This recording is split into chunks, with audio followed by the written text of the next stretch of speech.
Então, boa tarde a todos. Agradeço a presença de todos, agradeço também essa casa de adoração, a oportunidade de a gente vir aqui falar um pouco mais sobre a doutrina e conhecer um pouco mais sobre esses espíritas que chamamos de obreiros do bem. Começamos já algumas semanas, falamos sobre Allan Kardec, Leon Denis, brasileiros e portugueses, não é isso? Falamos do Batuíra, um português que foi para o Brasil, Augusto Elias da Silva, outro português que foi para o Brasil, fundador da revista O Reformador, auxiliou na fundação da Federação Espírita Brasileira. E hoje nós vamos conhecer um pouco sobre Adolfo Bezerra de Menezes, não é isso? Que também é bastante conhecido no Brasil e também fora. Nasceu em 1831 no Ceará, no estado do Ceará, no Brasil, e desencarnou no ano de 1900, no Rio de Janeiro. Adolfo Bezerra de Menezes, conhecido como médico dos pobres, vocês vão entender por que ele tem essa alcunha, médico dos pobres. Já nas séries iniciais, ele foi um aluno muito bom, quando começou a estudar, é isso? Aos 11 anos, ele já iniciava o curso de Humanidades, aos 13 anos já lecionava latim para aquelas pessoas que estavam ali com ele estudando, e em 5 de fevereiro, aos 20 anos de idade, com grande dificuldade financeira, foi para o Rio de Janeiro para fazer o curso de medicina.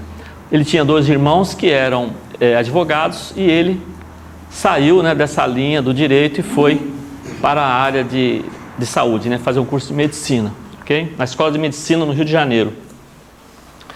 Com muita dificuldade financeira, ele, chegando lá, ele não gostava de república, que é comum, o grupo de estudantes morar numa casa só. Aqui também é muito comum, em Portugal e no Brasil também, já nessa época.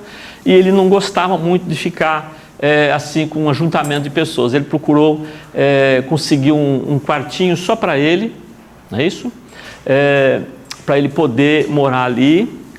E a dificuldade financeira era grande e ele lecionava, dava aulas de diversas disciplinas para poder contribuir com o curso dele, porque um curso de medicina, como vocês sabem, é caro, mesmo naquela época, também hoje, e ele não tinha livros, ele ia à biblioteca estudar para poder acompanhar as disciplinas, e o que tinha que pagar era uma escola pública, é isso? Uma faculdade pública, diferente daqui do Portugal. No Brasil nós temos faculdades que são públicas que são gratuitas, o aluno entra e realmente não tem nenhum custo, tá? Mas é difícil às vezes a entrada. Mas nessa época ele tinha que pagar quando ele fazia provas, a parte das provas tinha que ser pagas, Então ele tinha a despesa dele, do aluguel do quarto, não é isso? As mensalidades que tinha que pagar do quarto e também quando tinha que fazer provas. Então ele lecionava nesse período, tá certo? Segundo um escritor que tem muitas obras, que é Canuto de Abreu, ele narra mais ou menos como seria o tipo de Bezerra de Menezes, não é isso? Forte, corado, olhos meigos e inteligentes, sorriso bondoso, gestos elegantes e nobres, palavras meditadas e filosóficas, foi sempre um conselheiro e um guia, desde os primeiros tempos. Preparava-se para ser chefe entre seus pares, Nos exames, ele sempre obtinha nota máxima, era um aluno bastante dedicado no curso. Tem esse caso que é curioso, num dos dias, que ele percebeu que ele dava essas aulas e recebia dos alunos as aulas particulares e depois pagava as suas coisas, mas teve uma época que houve um atraso, as pessoas que iam pagar não pagaram, começaram a atrasar, e ele foi ver, ele estava atrasado com o aluguel dele, não é isso? E também para pagar a mensalidade da disciplina de exame. Então ele não sabia o que fazer, foi lá para o seu quarto, fez uma prece pedindo ajuda, o que a gente faz quando tem necessidade, pediu ajuda. Não demorou muito, bateu a porta um aluno, uma pessoa, falou: olha, eu soube que o senhor trabalha, que o senhor dá aula particulares, eu gostaria de ter umas aulas de matemática, E eu gostaria que o senhor... Aí o Bezerra não era muito assim, ligado muito à matemática, mas ele pensou: eu vou estudar, preciso. Ele falou: pode deixar. Ele falou: então, assim que o senhor estiver preparado, o senhor me avisa que eu venho aqui para fazer. E eu já vou dar adiantado aqui. Pagou adiantado as aulas, Aí o Bezerra falou: meu Deus, graças a Deus, E esse aluno nunca apareceu para ter as aulas. Parece que ele foi lá só para realmente ajudar o Bezerra, não é isso? Mais para frente o Bezerra comenta que provavelmente essa foi a primeira intervenção que ele viu espiritual na vida dele, né? Uma ajuda que veio batendo à sua porta, certo? E aí depois ele comenta, depois disso, né? Segundo ele próprio disse, foi a única vez que estudei a fundo uma lição de matemática e ela me valeu de alguma coisa. Porque o curso de medicina, ele não, né? Usar matemática não precisava, né? Certo? Então ele concluiu o curso de medicina aos 25 anos de idade, certo? E ele tinha um colega, assim, ele resolveu, junto com esse colega, abrir um consultório médico no centro da cidade do Rio de Janeiro, tá? Para que eles começassem realmente a vida profissional dele. E, paralelamente a isso, ele começou a atender em sua casa as pessoas que não tinham condição de pagar, tá? Bem? E também o senhor José Guilherme, que era proprietário de uma farmácia, que era amigo de Bezerra, quando ele precisava, ele socorria as pessoas que não tinham dinheiro para pagar, ele ia lá nessa farmácia pedir ajuda, né, para que esse farmacêutico ajudasse também nessas pessoas que não tinham posses. E muita gente percebia que ele estava lá e ia fazer consulta lá também na farmácia e procurava ser atendido também na farmácia, tá? Então a dificuldade era grande. E o que aconteceu? O consultório dele do centro não tinha cliente, não via ninguém. Ele ficou lá com um amigo dele, esperando as pessoas para atender, não aparecia. Só que a clientela na casa dele de graça estava assim de gente, ó, enchia de gente para ser atendido.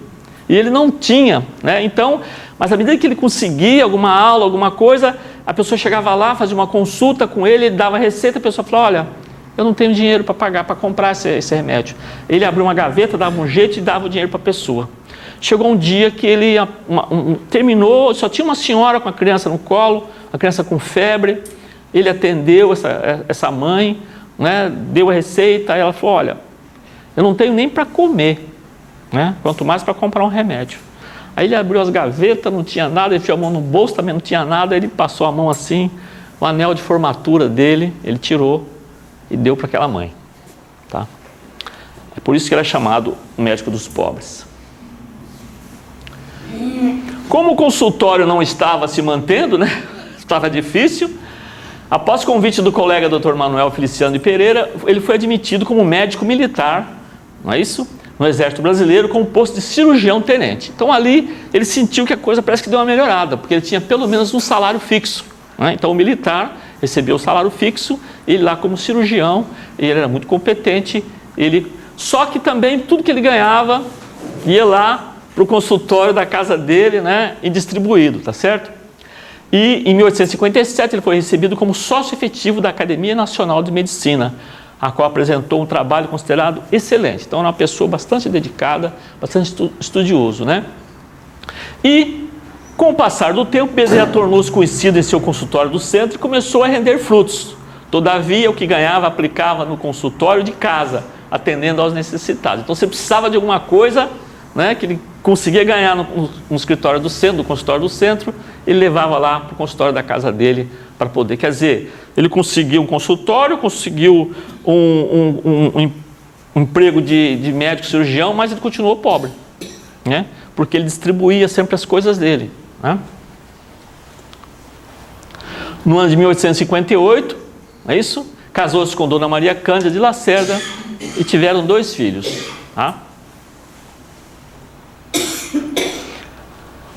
O que acontece? É evidente que, assim como ele era conhecido já pelo seu atendimento à população carente, ele começou a ser uma pessoa bastante conhecida já na cidade do Rio de Janeiro. Então começaram a vir mais clientes mesmo, cada vez mais, no próprio consultório dele do centro. E ele começou a ser popular, e existe aí aquela tendência das pessoas, por que você não se candidata, né? Você é muito conhecido, você pode virar político.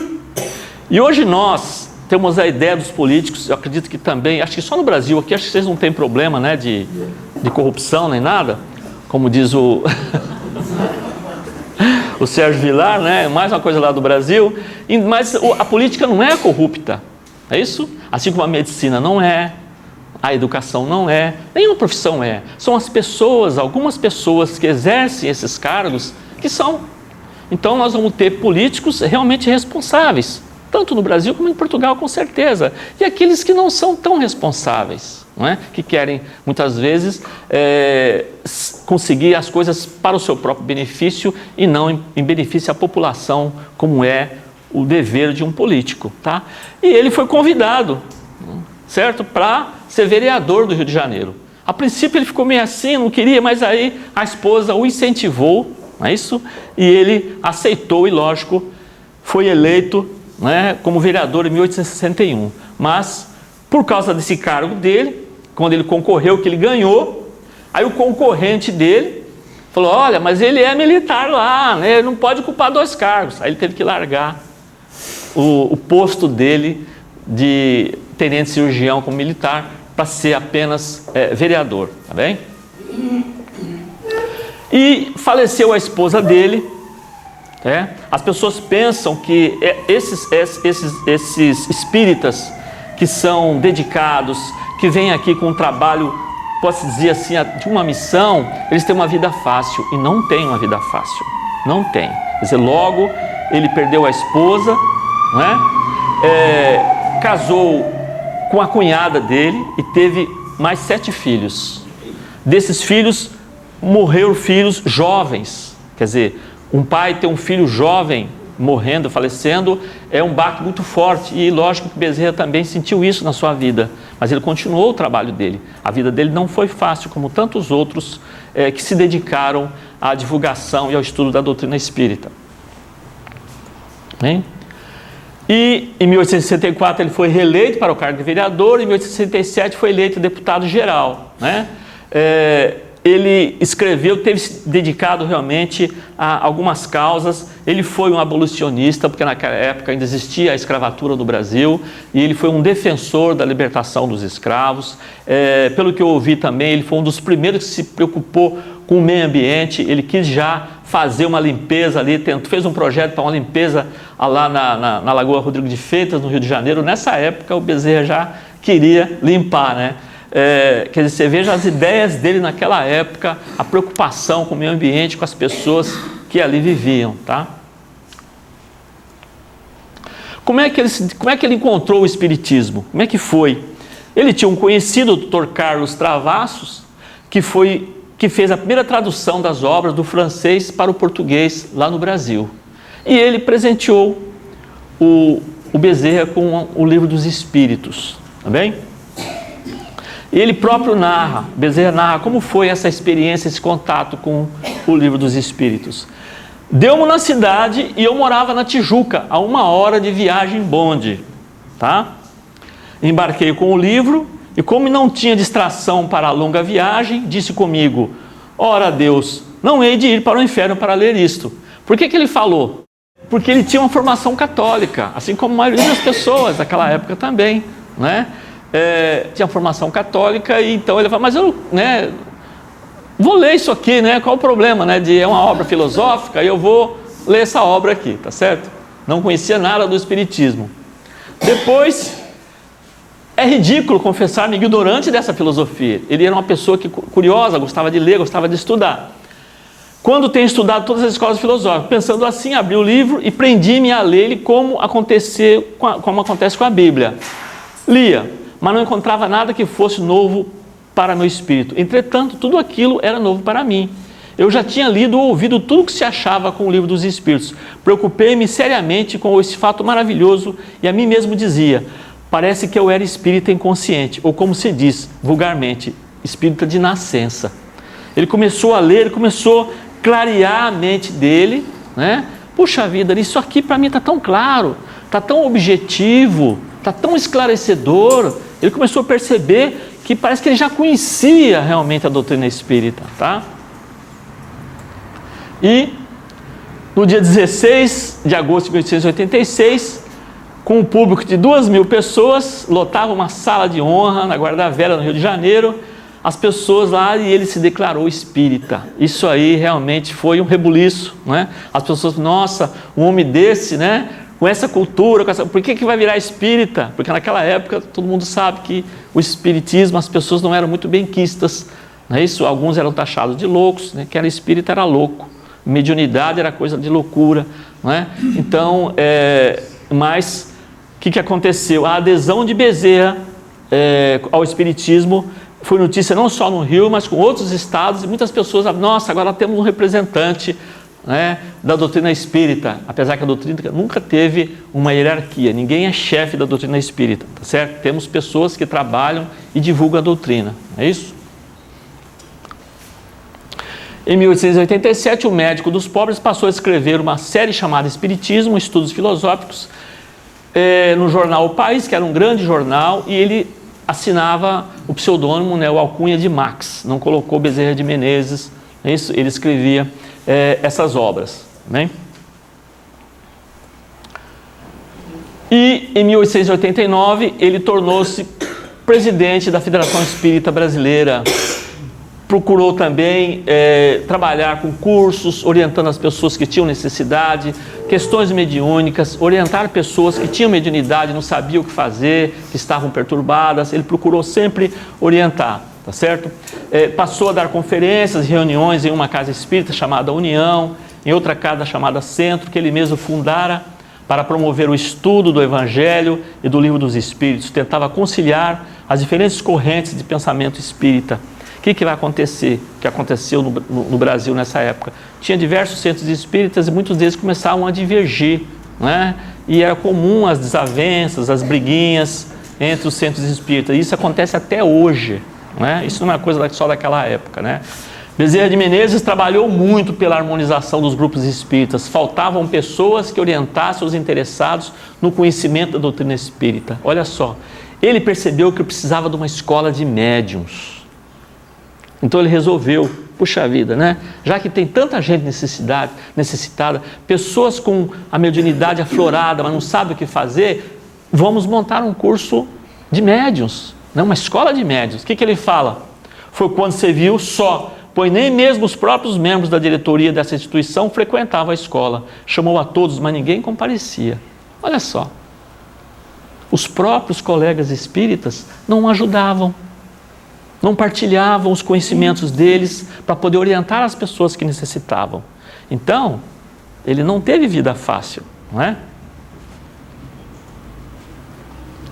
Continuou com muitas dificuldades, não só no aspecto da divulgação e estudo da doutrina espírita, como também em relação à questão financeira para manter a instituição. Porque você tem uma despesa, como essa casa aqui tem uma despesa de água, luz, né? Tudo aqui tem uma despesa, alguém tem que pagar isso. E acontecia também na Federação Espírita Brasileira, os impressos que faziam, tudo que tinha despesa. Então teve problemas financeiros. Em 1889 foi proclamada a República do Brasil e em 1890, com o novo Código Civil, foram impostos limites para reuniões, dentre as quais as reuniões espíritas. Muitas casas foram fechadas, as casas espíritas no Brasil foram fechadas. Não era permitido reunião espírita. Tá bem? Mas, apesar das dificuldades, há divergências entre os espíritas, em 1894 retomou-se a publicação da Revista Reformador. Houve uma pequena interrupção da Revista Reformador, como eu disse, foi fundada pelo português Augusto Elias da Silva, mas depois voltaram de novo. Com as desavenças, o presidente da FEB, Dias da Cruz, deixou o cargo. Em 1995, o presidente seguinte, Júlio Leal, também deixou. Com o cargo vago, ficou a incerteza de quem convocar para ocupar a presidência. Aí eu já falei aqui, quando eu falei sobre Augusto Elias da Silva, que ele foi inspirado com o grupo dele a buscar novamente por o Bezerra de Menezes para ver se ele conseguia harmonizar as desavenças que existiam entre os grupos espíritas no Rio de Janeiro. Então ele foi chamado para isso, tá? Humberto de Campos também comenta isso aí na sua obra Brasil, Coração do Mundo, Pátria do Evangelho. O nome mais cotado foi, como diz o Dr. Bezerra, e o Elias da Silva, encabeçado por ele, bateu a porta lá de Bezerra, pedindo para que ele viesse mais uma vez ser presidente da Federação Espírita Brasileira. E ele ficou reticente, mas disse assim, eu vou consultar o meu guia espiritual, depois eu dou a resposta para vocês. A princípio ele não queria mais, porque ele já tinha feito uma vez, já sabia como é que era, ele queria que mais pessoas fizessem esse trabalho, tá bem? No dia seguinte participou de uma reunião habitual no Grupo Ismael. ficou aflito durante os trabalhos, sentiu-se fraco para assumir a presidência da FEB na atual conjuntura. Olha só, ele ficou com dificuldades sim. Tá? E ele lá nessa reunião, ele explanou o tema evangélico, como está falando, fez todo o trabalho que o Centro Espírita faz normalmente, e através do médium Frederico Júnior manifestou-se o guia espiritual, que era quem? Santo Agostinho, que era o mentor dele, do Bezerra de Menezes. Ele disse que o instruiu a aceitar o cargo de presidência e se pusesse como elemento conciliador, capaz de unir e erguer a família espírita, prometendo auxiliá-lo em mais essa tarefa. Naquela mesma noite, Bezerra de Menezes anunciou aceitar o cargo, permanecendo presidente até 1900, quando voltou à pátria espiritual. E aí ele, através do trabalho no Evangelho, é o que falta muitas vezes nos centros espíritas, a leitura do Evangelho, para que as pessoas possam beber nessa fonte segura de Jesus, tá? Para que ele fez isso para poder conciliar as diferenças individuais dos centros espíritas, harmonizar essas pessoas e continuar o seu trabalho. E foi o que aconteceu.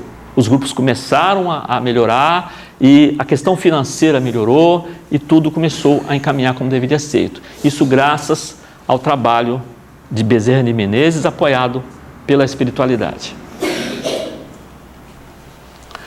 Ele sofreu um violento derrame cerebral e ficou acamado durante 3 meses, sem poder falar ou se movimentar. Ele desencarnou dia 11 de abril de 1900. Esse é o desencarne dele quando foi. Algumas obras que ele deixou, A Loucura sob Novo Prisma, é uma obra fantástica, porque ele começou a perceber que, como ele era um médico, muitas pessoas que eram taxadas como loucos, que tinham problemas mentais, eram internados em casas, em hospícios, e ele analisava e via que não era problema mental, era um problema espiritual. Tá? Então é difícil a pessoa perceber essas diferenças muitas vezes. Tem que ser um médico que está ligado, porque muitas vezes ele vai se apegar simplesmente à questão física, à questão orgânica. Mas a pessoa não tem. A pessoa tem momentos de lucidez perfeita. Depois tem uma recaída. Então ele percebeu que era muitas vezes questão de obsessão. Tá? Então essa obra ele vai se dedicar explicando esses casos, tá bem? Uma carta de Bezerra de Menezes, conversando com o seu anjo da guarda, Evangelho do Futuro, Dramas da Obsessão, que são alguns romances, né, espíritas, A Pérola Negra, História de um Sonho. Bezerra, Chico e Você, feito pelo Espírito Bezerra, psicografia de Chico Xavier, Em Nome do Amor, psicografado pelo Divaldo Franco, Recordações da Mediunidade, também do Bezerra, psicografado por Ivone A. Pereira, que fez a obra Memórias de um Suicida também. Bem? E aqui tem só uma informação que eu já ouvi de palestrantes e também alguns relatos. O que aconteceu com Bezerra depois que ele desencarnou? Né? Ele desencarnou em 1900 e continuou do outro lado o seu trabalho, como todos fazem, né? Ele continuou o seu trabalho, dedicando realmente o atendimento às pessoas do outro lado. E em 1950, houve uma reunião no plano espiritual, onde vários espíritos iluminados participaram, né? Foi coordenado pelo Leon Denis, essa reunião, e chamaram o Bezerra, como se fosse uma homenagem a Bezerra de Menezes, e ele dizia que não merecia nada daquilo, né? Então, em 1950, naquela reunião que relatam, uma luz muito forte desceu na reunião e veio um espírito iluminado que era Celina, que era aquele espírito que tinha um contato, posso dizer assim, a porta-voz da mãe de Jesus, Celina. E disse ao Bezerra que a Maria Santíssima disse a ele que ele poderia escolher qualquer lugar no sistema planetário nosso para ele poder encarnar, ou em qualquer outro lugar que ele quisesse, devido à condição dele de espírito, já que poderia galgar esferas mais elevadas. Aí ele parou e disse assim: eu queria fazer um pedido a Maria Santíssima. Falou, qual que é? Ele falou assim, eu queria ficar aqui. Queria ficar aqui. Não é? Ela subiu, né, para consultar. Para consultar a mãe de Jesus, não é isso? E depois voltou. Né? O melhor, diz que tem uma letra, que apareceu umas letras escritas assim, seu pedido foi deferido, foi aceito, porque ele dizia que ele gostaria de ficar ainda no Brasil, né? Enquanto tivesse uma lágrima de alguém em sofrimento naquela pátria. Vai ficar por muito tempo. Ficar por muito tempo, não é isso? Então diz que ele ia ficar mais 50 anos, né? Até o ano 2000, mas segundo eu ouvi, provavelmente esse prazo já foi, ele continua, né? E ele, segundo eu também soube, ele tem equipes médicas em maioria dos hospitais, não só do Brasil, mas também no mundo, na América do Sul, na Europa, as equipes de Bezerra de Menezes. E ele inspirou também a doutora Marlene Nobre, a fundação, a criação da Associação Médico Espírita Brasileira. Essa Associação Médica Espírita tem aqui a Associação Médica da AME Norte, não é isso, aqui em Portugal. Gravamos as palestras da AME 23 e 24 e estão sendo postadas também já, quem tiver interesse, palestras fantásticas. E ele tem inspirado esse grupo todo. Essa AME já é uma AME internacional, tá? E tem em diversas partes do mundo. Então o Bezerra continua ativo e nós queremos ficar reformados, né? Depois de um certo tempo, e quando desencarnamos achamos que vamos ficar reformados. Não vamos reformar. No plano espiritual não vai ter reforma, tá? O que a gente faz aqui continua trabalhando, quem continua trabalhando aqui vai continuar trabalhando. É assim, nós necessitamos disso e é assim que nós vamos crescer, com o trabalho, com dedicação ao próximo, né? Muito obrigado pela atenção de vocês.